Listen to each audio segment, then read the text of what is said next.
Hello and welcome to the Dacia Duster Explorers YouTube channel. My name's Adam and I'm one of the Dacia Duster Explorers. In these videos you'll see myself and other explorers driving green lanes, commonly known as the hobby of green laning. Some of these lanes can be easy, some can be incredibly difficult if not dangerous, but all offer a beautiful feeling of escapism. If you have any doubt about the green lane you're driving, get out and walk the lane first, making a mental note of places to turn around a period and thinking about strategies to overcome difficult sections, because reversing after a failed attempt to get along the lane can be incredibly difficult and very risky. We abide by the Green Lane Association Glass Code of Conduct for driving these lanes and respect all others using the lanes, including horse riders and walkers, as we all have a part to play in keeping these routes open for everyone.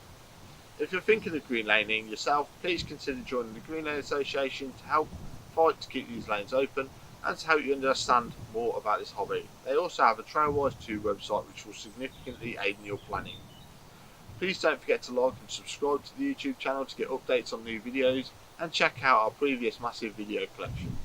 For more information head to the website www.daciadusterexplorers.co.uk, and finally, thanks for watching, stay safe and enjoy your trips.